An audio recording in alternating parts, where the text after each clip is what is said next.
Hello, everybody, and welcome back to Mabella's Football. We are back again, and today we are back again with one of a top fan, one of our top analysts, top gunner. His name is Reg, but he's a top gunner. I know he's very happy because he's on top of the league right now. His team is doing Yes. very well. Arsenal is an Arsenal fan, so he's very happy and he's a top gunner.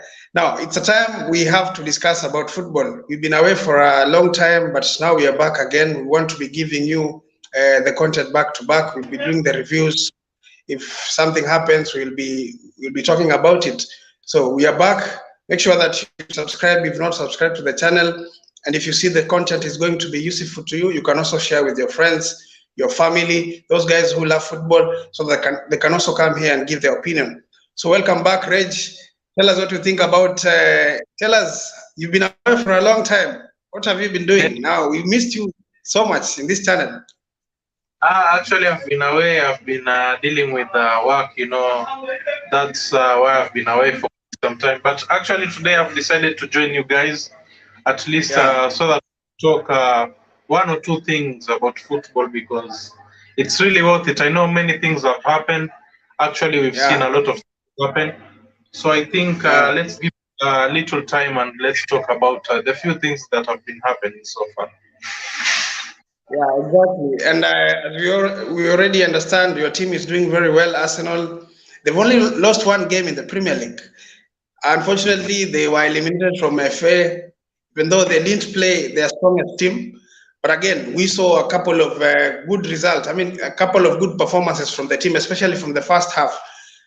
It was not until the second half when at least I think there were some changes that were made, and from Man City, then you lost 1-0. What do you think about the team going forward? And especially if you have any reports from your team, Thomas Partey got injured. I don't know whether he's fine to play in the next game. What do you think about Arsenal going forward?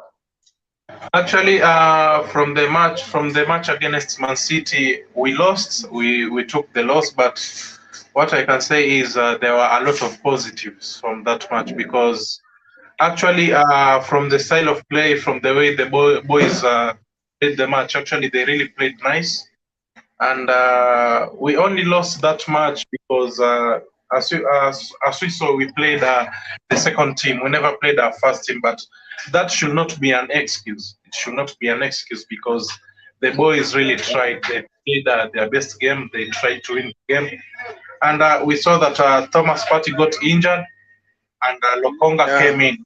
But, Lokonga and Partey are two different players. Lokonga is very young. He lacks experience, whereas Thomas Partey has the experience, and Thomas Partey is a starter. yeah, Many yeah, actually many people do blame Lokonga, but as for me, I wouldn't blame the boy because he does not have the experience and he's not a starter. So and after all, he's still young. He needs some time. So I mhm, think it was about Thomas Partey. They assessed him, and it was a minor yeah, injury. He expected to play against Everton on 4th of February. So it was just a minor injury on the rib. So I don't think if actually they said that Partey will be available against Everton. So that tells us that it was a very very minor injury. So actually, the game against Man City, we saw a lot of. I personally saw a lot of positives because we really played a very nice game, and we saw that we got a lot of chances, but we never took those yeah, chances. We could have scored one or two goals, but chances we never took the chances. And another positive thing is that Haaland is a threat, and we did manage to pocket him. We did manage to mark him so well despite yeah. starting. So actually, Haaland was marked very well, and that tells us that it was one of the positives of that match. So actually, we're looking forward towards meeting them in the Premier League because it is a very different. It will be. I think it will be very different. We'll play our first team. We'll Yeah, do our best. Yeah. So I think yeah, it will be good. It will be all good. exactly. And what can you say about your new signing, Trossard? Of course, in the first half, I saw him make a couple of runs, trying to supply crosses in the box. And also he got some 2 shots on target, I think. What do you think about Trossard? Do you think that he started fitting in to your system, especially on that left-hand side, cutting inside? Yes, actually, what I can say about Trossard is a very good signing. He's a very good addition to the team. The important thing about Trossard is that the player is versatile. He can play on the left side, he can play on the right side, and he can play up front as well. So I think Trossard is a very good addition. Even the game against Man United, he came in late in the second half and he really tried. Yeah, he did a major contribution, especially in the third goal. So the game Man City even tried to create chances. So Trossard, I think the guy is a very good addition. And another squad depth if we playing the UEFA Champions League. So I think we need more players. We need additions to the team. So I think Trossard is he's a very good option. We made a very good signing, and actually let's look forward to the rest of the matches and actually to him.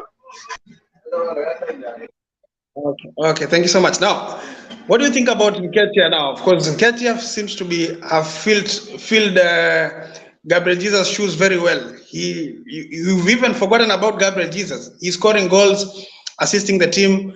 I mean, he's a threat forward. Are you expecting Gabriel Jesus to walk into the team? Yes.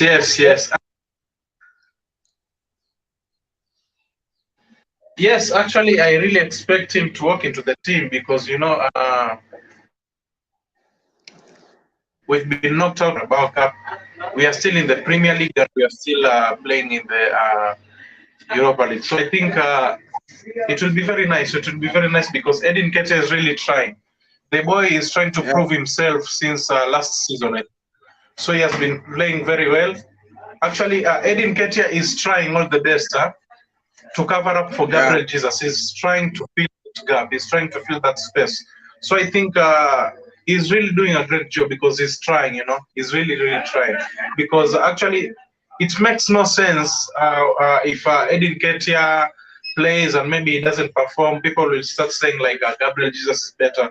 But, Edin Nketiah is trying to fill that gap. He's trying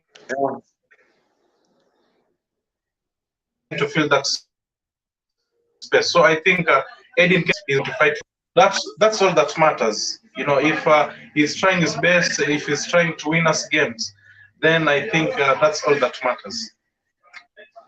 Yeah, sure. Now, you see, the other thing I've realized from Nketiah is that he scored in big games. He normally scores in big games. I remember he scored against Chelsea last season, 2 goals.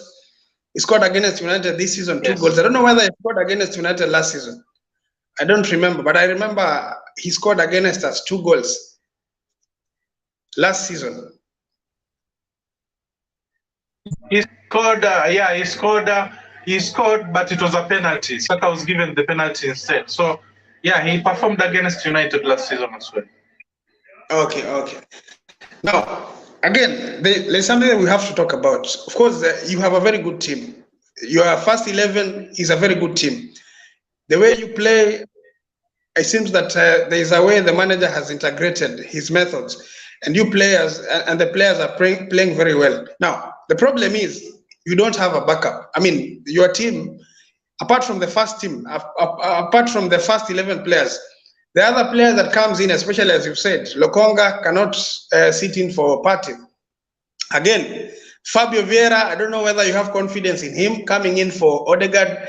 And lately, I've heard also Smith Rowe got injured again. Is he someone that you can rely on when Odegaard is injured? Or what do you think about that? Do you think you should add some players, especially in the midfield and also up front?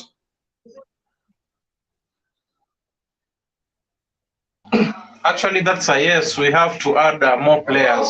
I feel like our bench is not good enough because most of them are not players we can depend on. Smith Rowe is now prone not good enough. Can't offer what Shaka and Partey can offer. And Fabio Vieira, he does not have the strength. He does create more chances as Odegaard does. So I think we need to go into the market and sign players, especially during after season ends. Actually, for now, we are trying to sign only like a few players so that we can keep our title hopes alive. So I think when the summer reaches, the season finishes, we have to go for backup players because these kind of players we have on the bench are not enough days. A player like Thomas Partey. Thomas Partey is prone to injuries as well.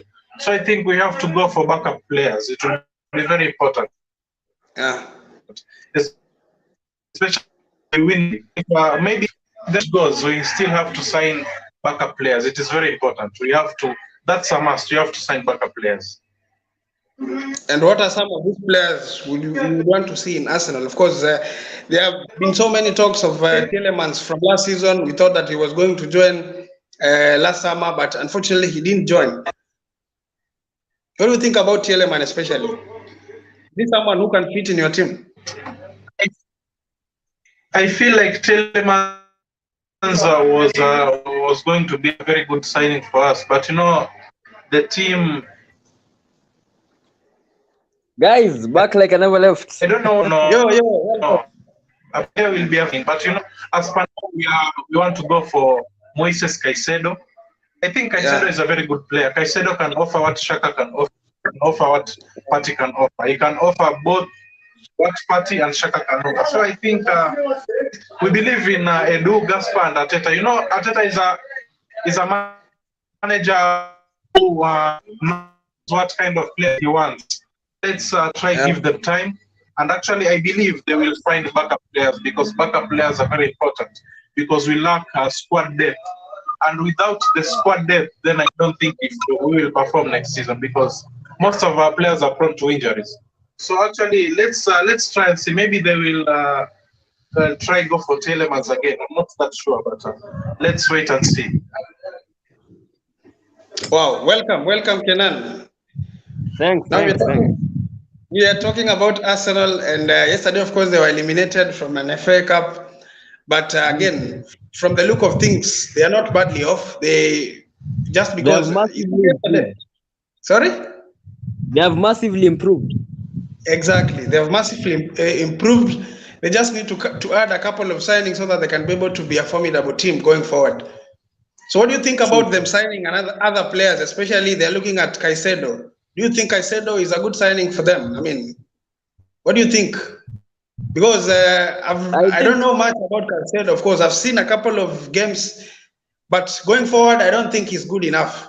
He's just a defensively sound player, but going forward, I don't think he can create just as like Saka and Partey. I think at the start of the season, Arsenal didn't see themselves being in the title race. Yeah.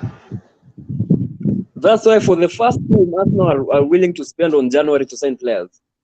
The problem with Trossard, the problem with Caicedo, they haven't scouted him enough. Though from what's going on, wanasema yeye ni mnoma. So it will be a good signing, yes, but hatujui ceiling yake. Maybe anaweza, like maybe ndio best yake ama ana under minimal pressure, like club in your top 6. Now you see playing for Arsenal right now, you need to have experience and that. Like say at the top of the league, hakuna room. So I think it will be a good signing for them for depth. But going forward, I think they'll look for a natural starter, someone who can replace Partey, and that's not Caicedo. Caicedo.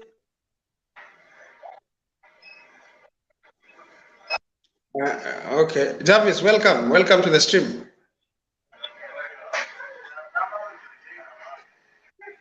Man United guy. Jarvis, welcome. Jarvis, hatukusikii bana. Unmute. Wow, unmute your mic. Okay.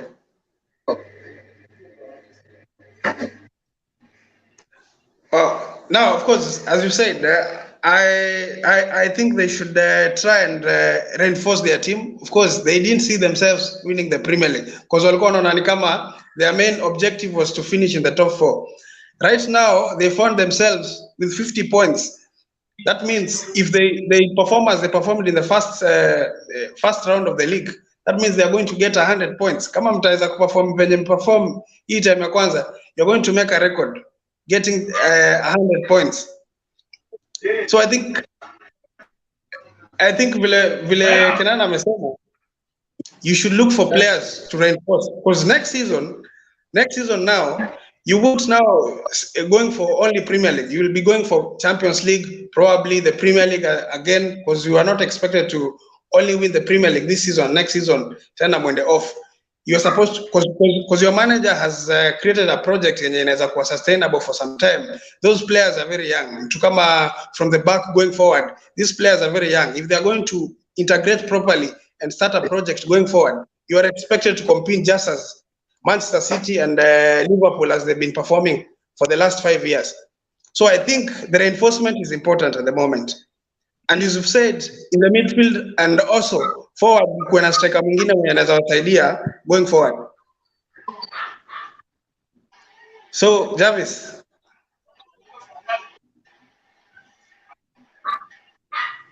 welcome. Hatukusikii bana.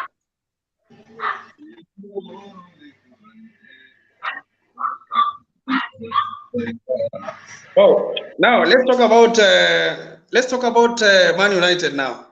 We've talked about Arsenal, The comments about Arsenal, of course, we've said they're supposed to improve, especially on adding their players. Let's talk about United and specifically, let's talk about Casemiro.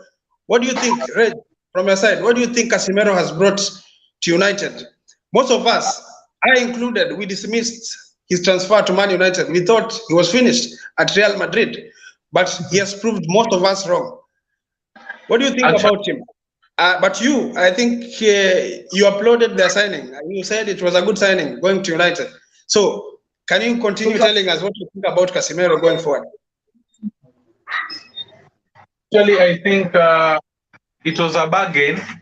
These guys conned Real Madrid, So I think Casemiro is a top signing, as I said before.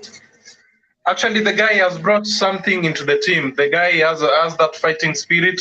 And the good thing is that this guy has experience. He's an experienced player, He has won almost everything at Real Madrid. So I think this guy has a top character. He has a very good character and is a player who's, the good thing is that he's playing around young players as well. So I think he has brought a character of leadership as well. Apart from the experience, apart from the fighting spirit, he has experience.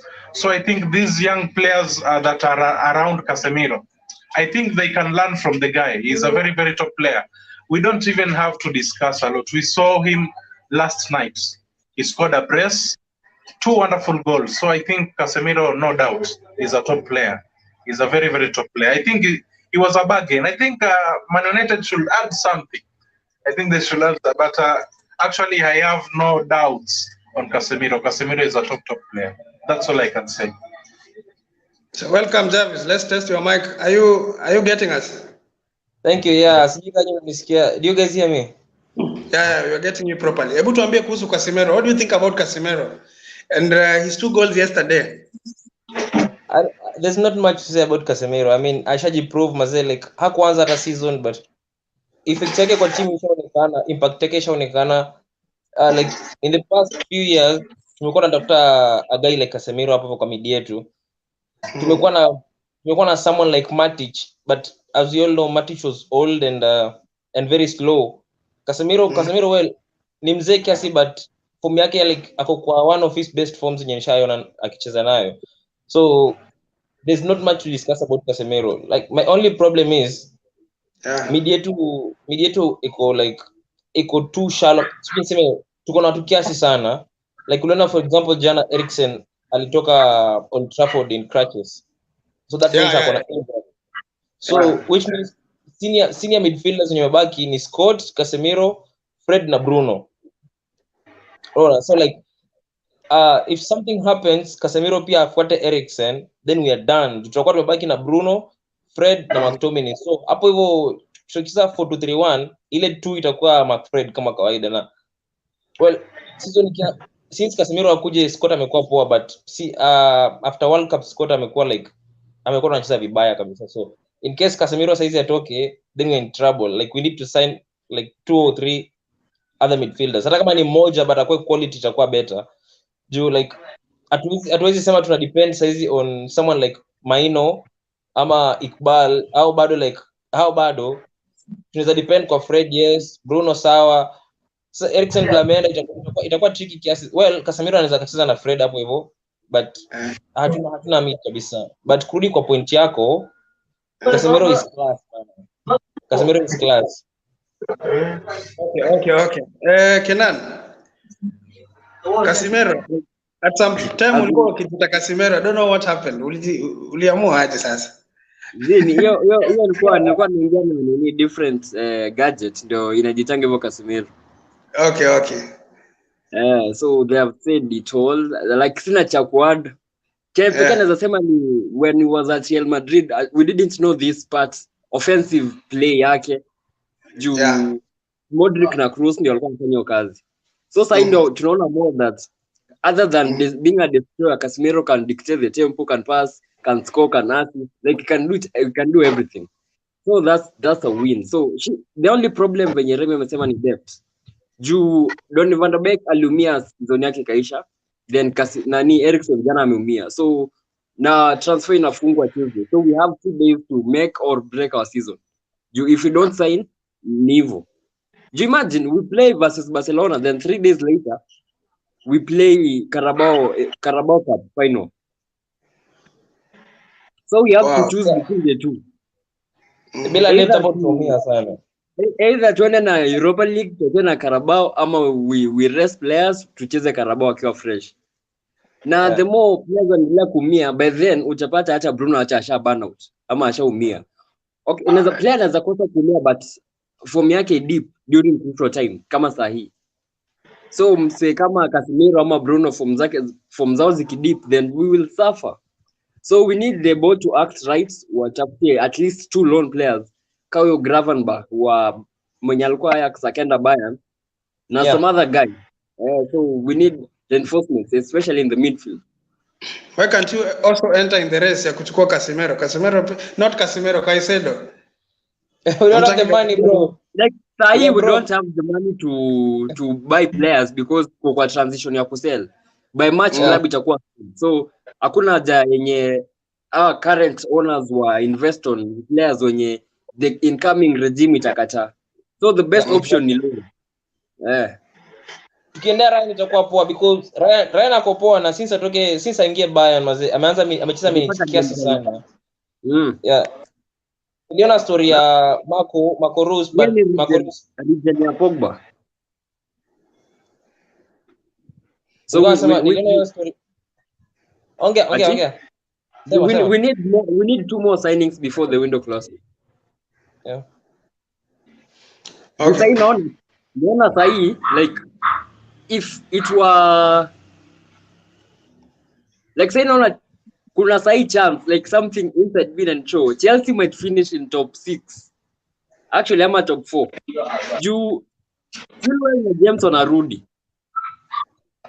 Najua akiwa na players they have everything. Alafu na the signings they are making. Woof. Huyo coach Chelsea sasa like kila best player wa Chelsea ako narudi. Coach unaweza kuwa chini but hii individual brilliance. You see under Ole tulifika Europa League semi-final na final. So individual brilliance itawabeba sana. So au players wao wakirudi itakuwa hard for us to sustain your momentum na hatuna signing. So we need to act right. Na tusipopata signing, so the only thing to do itakuwa like before games zianze. Okay, games zishaanza ku start together. Itabidi to cover ile gap mapema. Sasa hatufai ku lose any games bana. Hatufai ku drop any points. Timu kubwa sasa hizi kama Arsenal, Man City tushamalizana nazo. So sasa hizi tuko na miteremko tu kama games kama plus 5 games ni easy teams. Hatufai ku drop points kwa game kama hizo. Tunafaa sasa hizi gap And then return leg ya Carabao inachezwa lini? Wednesday kikakutwa. Wednesday. Oh, okay. Hey, you have so many games. After hapo tuko PL na Palace I think. Sato. Kuna Palace tena tuko na Leeds midweek tena tuko na Leeds weekend tena tuko na Barcelona. Leicester tena Barcelona alafu final. So tuko na game after every 3 days. Nika ni World Cup. Tunahitaji signings mazee juu tutaumia mazee juu. Unajua unaweza fanya hivyo alafu tupate tumebottle nini chance yenye tuko nayo ya Carabao. Na top 4. Juu tunakosa signings.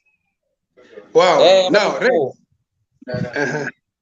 Reg, what do you think? I want us to talk about the role of the manager. Of course, there's something that Erik ten Hag amefanya pale Manchester United. Even the intensity of Manchester United, ukiona jana niliona Anthony, a very different animal from the one I've been seeing. What do you say about the role of the manager pale Manchester United? Actually, first of all, I can say naweza sema tu Erik ten Hag, first thing, the guy has brought discipline into the team. Unajua kitu ya kwanza, discipline matters. Unaona? Yeah. Ameleta kitu inaitwa equality. Equality. I think that guy has done a very, very good job. Actually, all that matters to him is winning games. Unaona? All that matters is winning games. I think from the start of this season, I say that this is a different United. Hata from the style of play, they play very well. Unajua watu walikuwa wamezoea ile United ilikuwa ni wapate ball, wapige counter, wafunge. Watu wengi walikuwa wamezoea that type of a game. But ukiangalia sahi, the guys are possessing. The guys, when they lose possession, they press. Unaona? Alafu ukitaka kujua this guy is a very, very good manager. Look at a player like Rashford. Rashford, at the beginning of the season, Rashford alikuwa yuko linked kwenda PSG. Barcelona tulikuwa anamtaka. But you can see this guy has brought Rashford back from his style of play and everything. From the discipline, togetherness, teamwork, team spirit. Actually, it's top notch. It's a very, very different team. Actually, Ten Hag, yani ameleta tu a lot of change. Yani the change is big. It's a big change. So naweza sema actually he's a very, very good manager. He's a very, very good manager. And actually ameleta discipline. Unaona kama hizi mambo za kina Anthony kuspin nini hiyo kushobot yote. Unaona hiyo time after watu walikuwa na criticize player kama Anthony aliongea. Na the good thing with Ten Hag akiona anything that's going on, actually anajaribu kuisettle in a very, very good way. So I think Ten Hag is a very, very good character. He's a very, very big manager. And actually I think United and Arsenal are back. Sahi ndo itakuwa ile reign ya United Arsenal. Umeona? Actually the guy, no doubt, is a top-notch manager. Nice work. Exactly. Now, the other thing from the manager that I've realized, every time when he's in a press conference, anajaribu kuleta ile winning mentality, because he talks of trophies.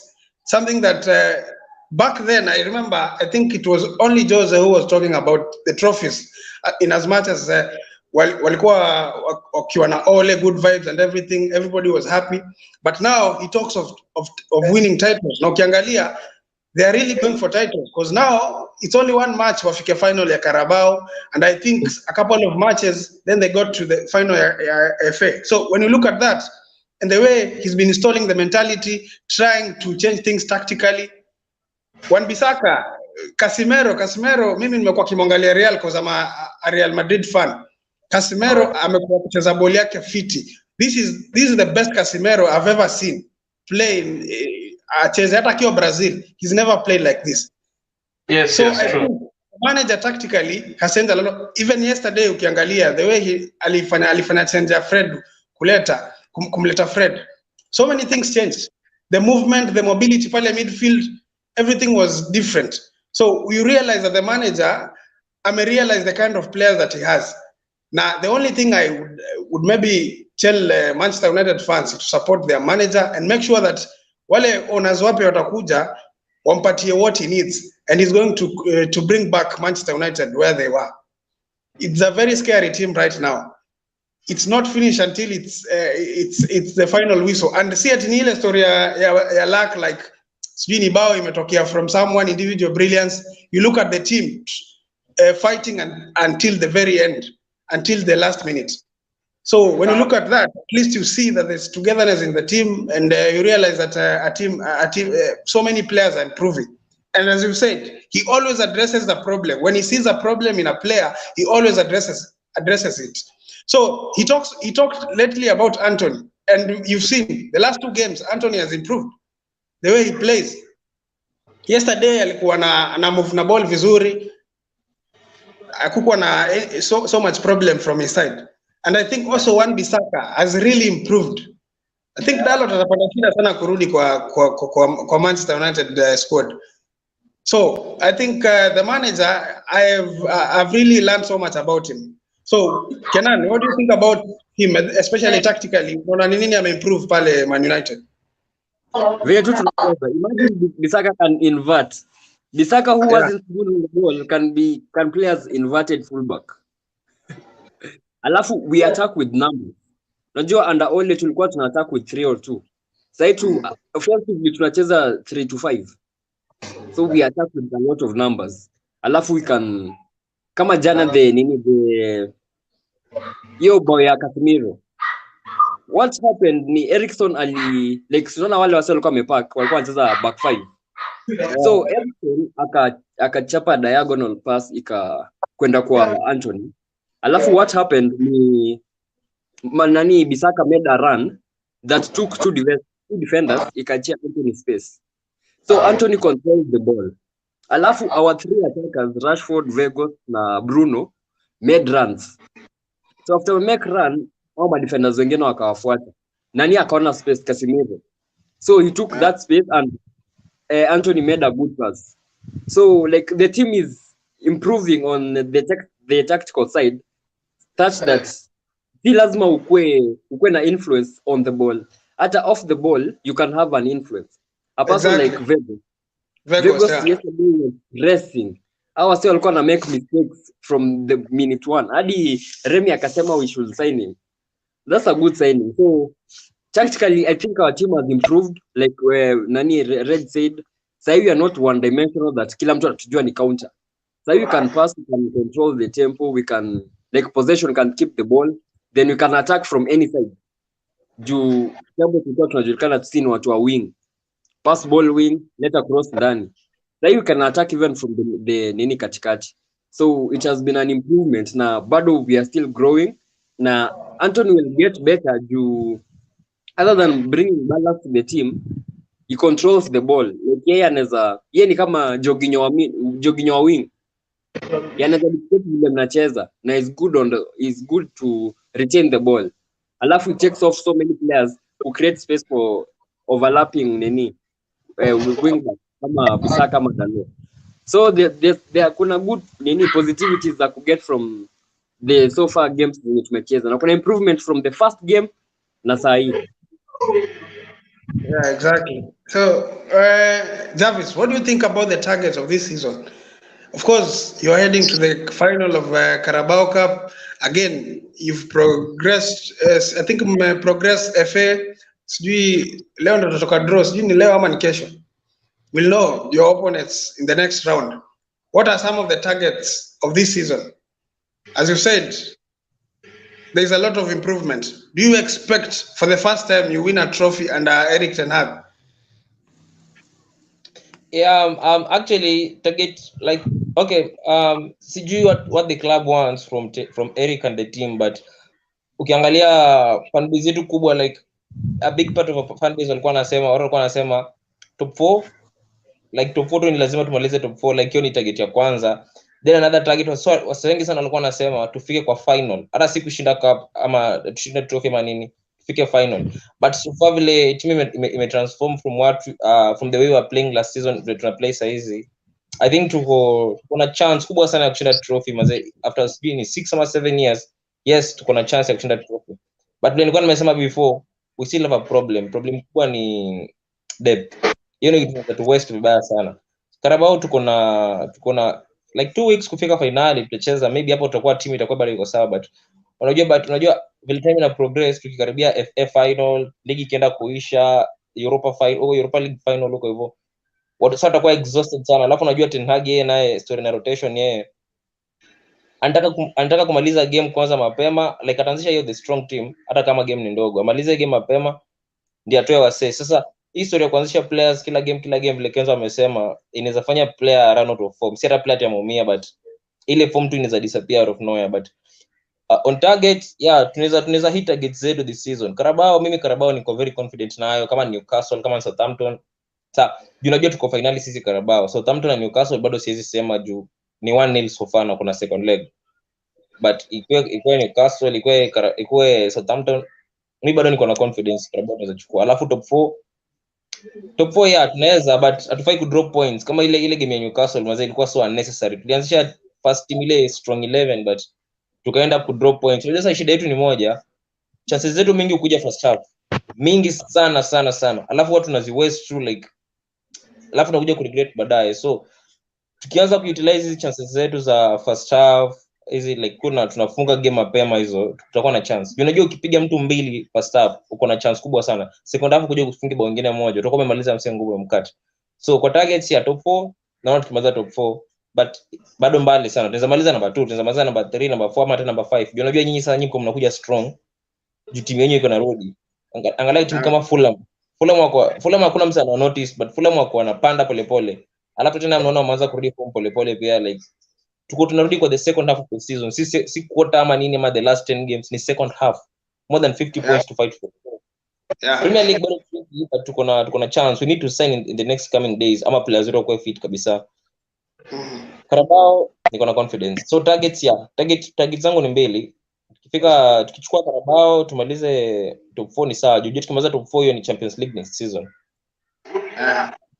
Kama tunaweza shinda FA pia ni sawa. Though bado ni ngumu, games zimefuatana kibao but ni sawa. Yeah. Nice. So I think let's now talk about I don't know whether you have anything to add on the targets. Reg, what do you have to say about the target? What you see from outside? Of course, you are not a Man United fan, but what you see from outside?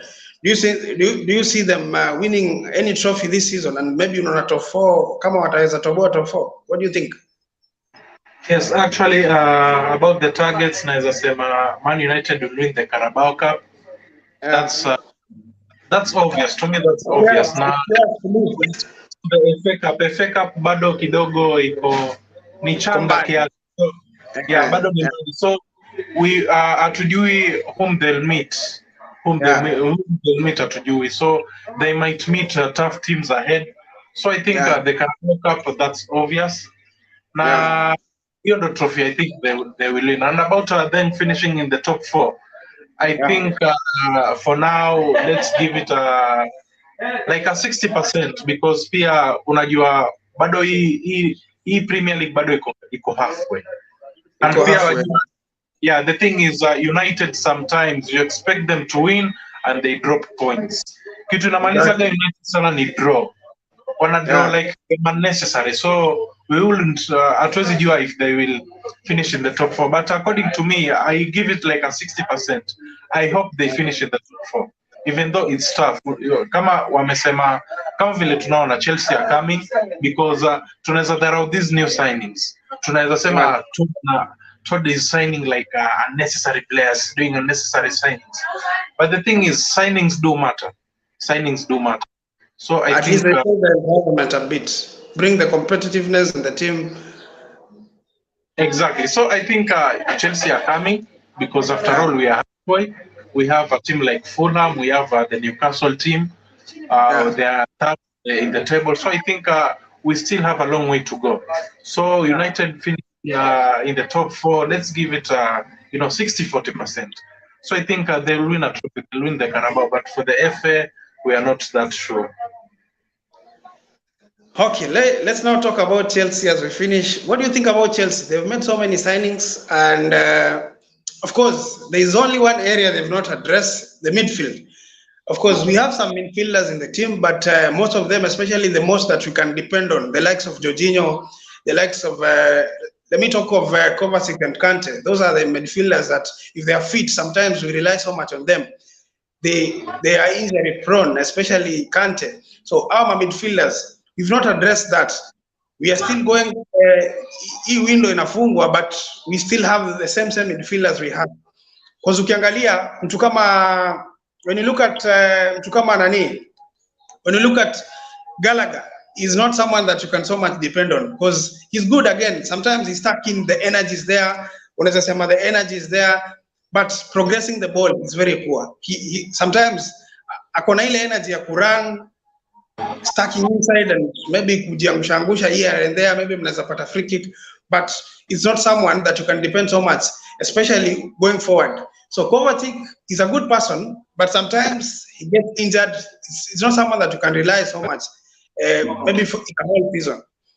So what do you think about Chelsea? Now they've signed so many players, flair players, mtu kama Joao Felix, mtu kama I think Madueke is a flair player. Nkuku next season will be coming, but now we talk of this season, the second part of the season. You will be having Joao Felix, you will have Modric, you will have Madueke. Again, when you look at that, maybe pia Ziyech ako pale, hiyo itakuwa ni motivation kwa Ziyech, maybe acheze vizuri. What do you think about now going forward, and bearing in mind that we have a manager who don't have that experience to fight for maybe the top half of the table, like top 4, trying to achieve something? Yeah, so I think you guys, when you look at your wingers mko nao wengi, you have a lot of wingers, and we have somebody like Hudson-Odoi who's still out on loan. So I think you guys have to focus on the midfield, because at least you got a defender. So I think it will be nice. So I think you guys have to focus on your midfield, because the midfield is very, very important. We have a player like N'Golo Kante who's prone to injuries. He has been out for quite a long time. We have a player like Kovacic who's prone to injuries. We have a player like Gallagher. I think he will be good for squad depth. He's not a player whom you can depend on. It's very hard to depend on Gallagher. It's very, very hard. So I think you guys have to get midfielders. It's very, very important. Jorginho is a player who you can't depend on. So I think you guys have to go for top midfielders. Someone who can offer something for the team. Someone who can attack. Someone who can defend. Someone who's all round. So I think you guys have to go for good midfielders. But when we look at your wingers, you have very good wingers. And I think you also have to add a striker. Because Joao Felix, yes, is there, and we don't know whether you can sign him or you will sign him on a permanent deal. So I think mnafaa kuongeza striker pale mbele, itakuwa very important. Wingers na mko nao wengi. So I think a striker and midfielders, then you're very nice. And I think you'll also have to add a goalkeeper. Mmoja tu. Mendy na hawezi kutegemea, amekuwa like Mendy, of course, his form has gone out of the window. Lately, his form has gone out of the window. And again, as you said, the problem has been, at Chelsea, the problem has been the midfielders, or we don't have a creative department that supplies, especially front players with the ball.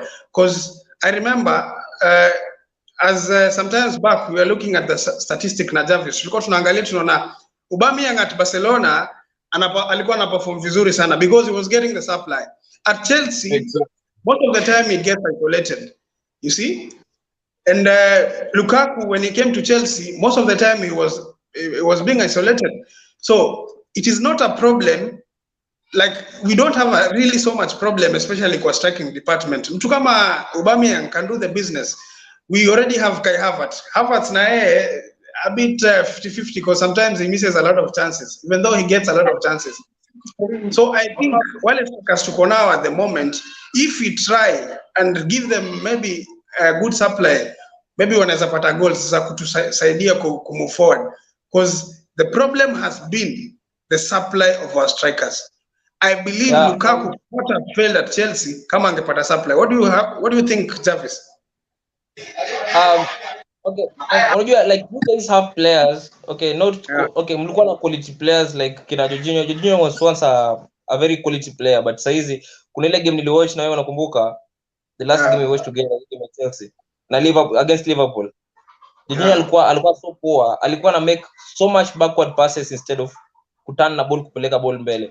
So kuna system new cheza nayo SB formation yenyewe mostly ilikuwa na back 3 from behind, 3-4-2-1 ama something like that. Also mimi nikijaribu kupanga hiyo squad yenyewe according to the system yenyewe tunatumia na kina Rage 4-2-3-1. Yeah. Unaweza kuwa na quality players juu angalia tuweke hapo mid defense yenyewe niwaambie iko poa kabisa so far. Ni kujipabilia wasetu wapango. Chilwell anarudi, James anarudi, you have Koulibaly niko sure akipatana na au fullbacks wazuri atakuwa poa. Chalobah is good, kuna Silva. So defense mko sawa, mko sorted. Rege amesema goalkeeper you need to add someone. Yes, Kepa ako sawa, yule Mendy, but you need to add someone young, mtu mwenye ako na energy, mtu atakuwa anawasaidia. Hapo kwa mid you have Felix kama anaweza play kama 10. You have Kovacic akiwa form anaweza play vizuri. Nani mwingine mko na Mountain Gallagher, honestly those ones sijui mtu wafanyaje, but you just need to sell those people. But someone like Kante akirudi si ndio, CDM yenyewe itakuwa iko sorted. DM yenyewe itakuwa iko sorted. Jorginho anaweza kuwa kama Zakaria can also play well. Yeah, then kwa wing mko sorted vizuri sana. Pale forward you can play Felix kama mko na mtu katikati, you can play Aubameyang, you can play Havertz. So providers nyinyi mkitaka kutumia providers you can use Felix and Kovacic because Kovacic is very good, like if you ask me for my opinion. Kovacic ni top provider. Yeah. So ni ngoje tu wase wametoka injury whatever wakuje. Shida ni coach. Kama coach anajua kupanga tactics whatever, kama coach hawezi mtakuwa na shida. Like kama sisi Ten Hag anatumia players wenye wako available kama Bisaka walikuwa wamesema ameisha sijui whatever, but saizi Bisaka kwa anacheza vizuri sana, unaona, like kama coach anaweza ka utilize watu mko nao then kuna chance. Exactly. Now the other thing, as we talk about that and we are finishing right now, there are some reports that Jose Mourinho would want to come back to England and he would want to, especially anapatia Chelsea priority to come back as a kufunza Chelsea. What do you think about that, Reg? Do you think that this crop of players wanataka mtu kama Jose Mourinho to help them have a winning mentality? Yes, of course. Hata Jarvis amesema, kuna point Jarvis amesema, you have new signings, but will the coach be able to manage this kind of players? Ataweza kuwapanga team selection itakuwa aje? So that's an issue. That's a very, very big issue. So Jose Mourinho is a coach who has experience. Jose Mourinho has options. He has choices. So I think Jose Mourinho will be the very, very perfect person to come back to Chelsea. Actually, atakuwa na the right players he wants. Now, actually, I'm very sure ataweza kupanga hiyo squad vizuri. So I think that's a yes, no doubt about it. So when he comes back, then he'll be a very, very good manager for Chelsea. Davis, what do you have to say about Jose coming back to Chelsea if really it happens? Because something that we are not sure that is going to happen. Jose is a unfortunately, I'm a left. Amerudi is back.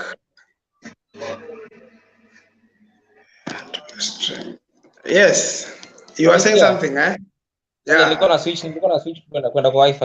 Anyways, nilikuwa nasema Jose kama anajua tactician. So when Jose comes, sidhani hata kama anahitaji kubuy more players, like mko na squad. Mko na squad na chenye itabidi afanye ni kuutilize your squad, ku bring together like wase wenye anajua wanaweza ka play kwa system yake juu academy yenyewe ina produce watu wazuri. Na Jose pia anapenda watu wengine. Jose najua ana play na watu sana. So anaweza chukua watu kiasi pale academy akaintegrate na watu mko nao saizi. Anaweza katengeneza a very good squad. Na akikuja then naweza sema Chelsea mnaweza kuja penye tuko saizi juu. Saizi mimi chenye niko sure ni sisi bado sana bado but Arsenal are back. Hiyo na kila mtu anajua. Then sisi we just need signings alafu na kubackup manager. Then trust me tutakuwa tuko back. So itakuwa ni Arsenal, Man U then Chelsea. Yesa akikuja mtakuwa mko top. Na akikuja saa hizi kama this season like tuseme hapa katikati hapa hivi bado kuna hizi 40-50 points then kuna chance ya kuangalia top 4, top 5, top 4. Unajua pia Jose ni mtu wa mentality. Anakujanga na mentality like yeye ni mtu akikuja mtacheza vizuri. Kama ucheze vizuri, kama utrain vizuri, au jiprove then hautacheza. Sims atakubembeleza, kuforce kama una perform kwa training utakuwa kwa squad. That means team itakuwa like na ile mentality ya kuwin. Niko Yeah, sure exactly. niko sure akiregea anaregea na Tammy Abraham. Mas Yeah. Yeah, I think anaweza rudi na yeye. So Anapenda sana. yeah, exactly. Me, I think my opinion about Jose is this. Sahi, wajua tuko na new owner, eh? And a new owner mwenye, if you want a player, I want to understand. I just want to believe that our players wenye wameletwa ni players wa Potter. I just want to believe so. Because if really sio players wa Potter, I don't think kuna any other business yenye huyo kocha anafaa kufanya hapa Chelsea. Kama ni ukweli Jose anaweza rudi, and the kind of players ambao wamekuwa signed, mtu kama Sterling, he can really improve a lot because I think they have the same mentality. Sterling is a winner and Jose is a winner. Ukiangalia probably some of the players tumesign, mtu kama Joao Felix, mentality Atletico Madrid of course is a winner, and the kind of toughness ambao Jose ako nayo ndio maybe mtu kama Simeone ako nayo. You just need to add a couple of things tactically kumsaidia aweze kushinda cups. I think the only thing, the quality is there, especially the players that we've already signed, mtu kama Modric, because Modric, even from how he talks and everything, he talks of the hard work. He says that the talent is not enough. You have to do, unafaa kuongeza more hard work. And Jose is someone who needs more hard work than the talent. So the kind of mentality ma players ambao I think tumesign saizi ni ma players ambao wanafit sana project ya Jose.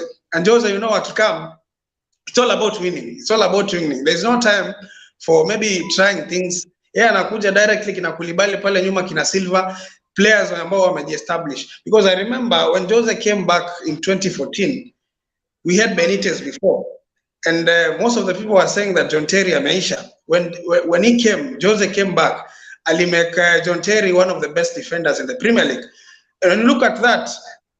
I think at this stage of the project, we need a manager now because we have quality players and we have a nice owner ama tunaweza sema ni owner mwenye ana listen to the grievances za manager. You need someone mwenye anaweza install the mentality for players waweze kushinda cups, because now if we stick with a manager, of course, who is a project manager, you see, you expect a project manager to maybe promote youths from the academy, because we have, I think we have one of the best academies in the world. You expect a project manager to promote maybe wale academy players to kuja kwa senior team. But now you have a project manager who is supposed to lead the project mwenye anabaiwa players, kind of finished product. Mtu kama Modric, I think he can only improve.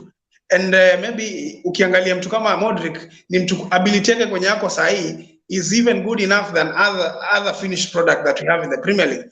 So you need a manager who is going to install kwamba you have to win something so that you can be able to stay in this team.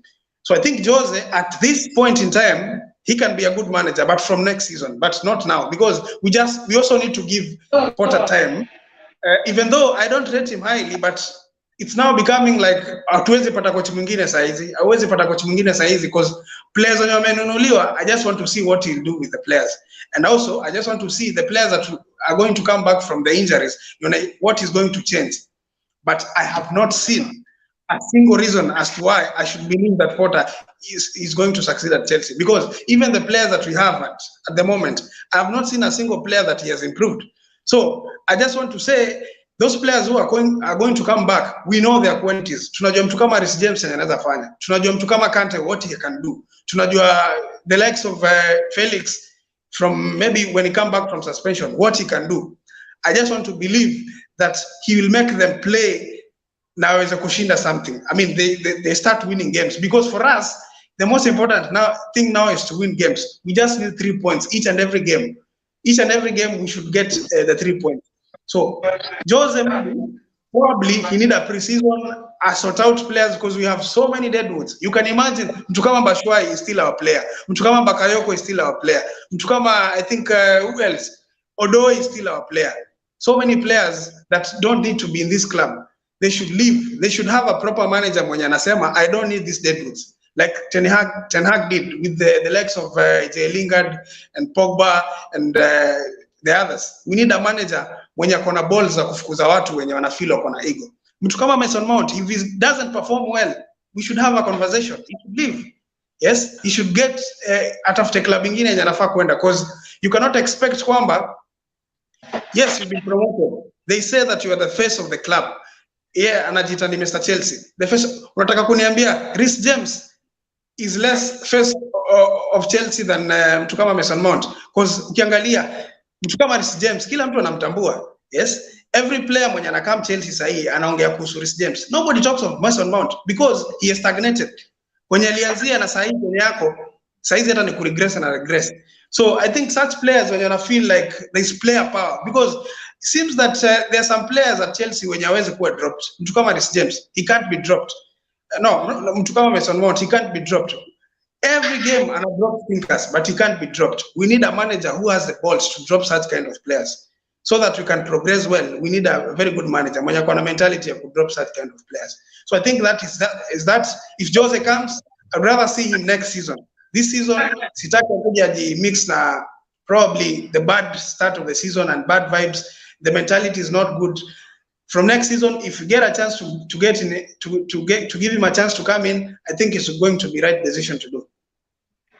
Akikuja saizi itakuwa the same problem that Potter is going through. You know, Potter came at a very wrong time. Angekuja kama hakuwa na pre-season, hakuwa na time ya kupanga. Alikuja kama there's a mess already.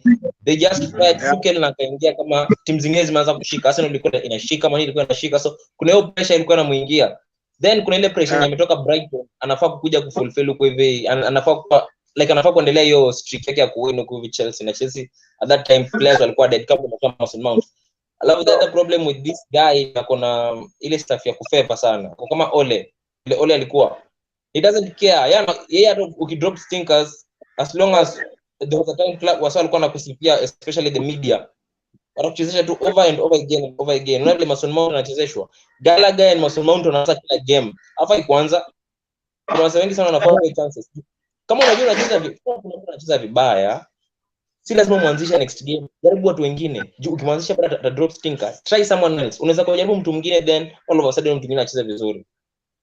Ona like and I think okay. And I think if you want to protect a player that you love, you shouldn't expose him when he's not in good form. Sababu mtu kama yuko in good form and akiendelea kucheza, confidence inashuka. As a player, you don't feel right when you're played, especially if you're not performing well. You remember last season kulikuwa na shida. Rashford alikuwa na confidence problem. This season he's massively improved.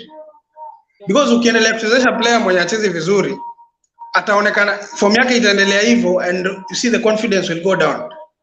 So I think if you really love Mason Mount, you should drop him.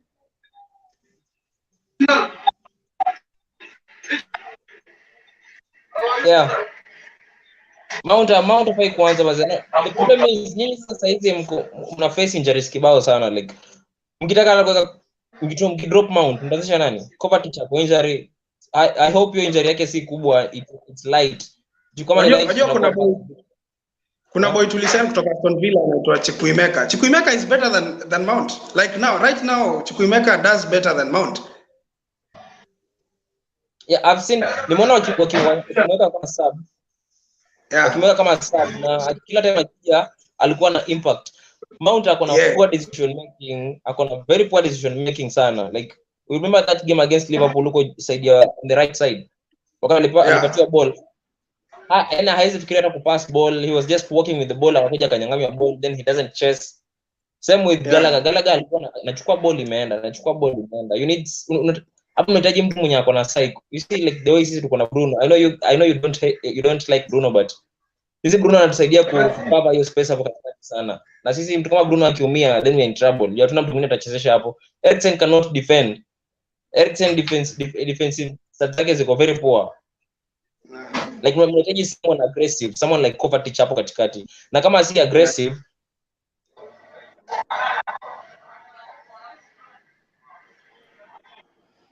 unahitaji someone mwenye ako intelligent.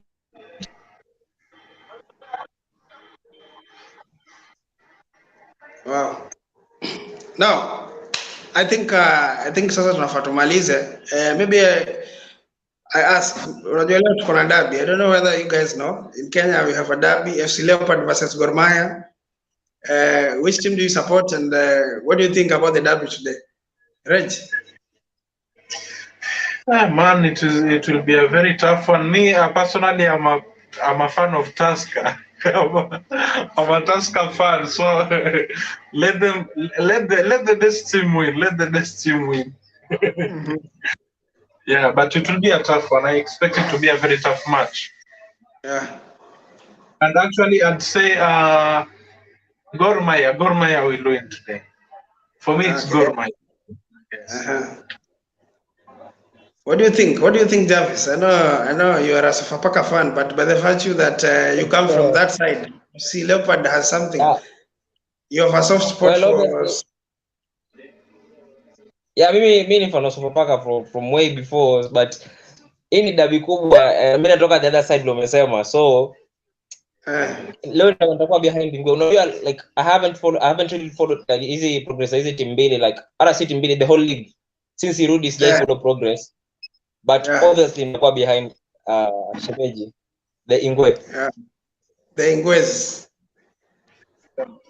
Yeah. Okay. So, Okay. hey guys, before you leave, there is one Chelsea fan here. I want him to say hi to you guys. He's a top Chelsea fan. So what can you say about Chelsea, your team? Right now we are struggling, but we will be back. We'll be back very soon. The signing we are making is this. This season we are not competing, but the next season you will suffer. But this season, don't you think this season are going to win the Champions League? Yeah. Come. He's asking, will you win the Champions League this season? At this My brother, what's your name? What's your name, my brother? My name is Nuruddin. What's yours? Okay, Nurdin, how do you think about Chelsea going forward? Of course, most of our players are coming back from injury. What do you think? Don't you think that we are going to win the Champions League this season? This season, Yeah. if we not face Real Madrid or Bayern, we will win. Okay. Okay. Let's hope we win. Okay, thank you so much. He's a Chelsea fan. Very, very loyal fan. So, yeah, we have fans around. Exactly. So, thank you so much, guys, for coming, and let's do this again some other time.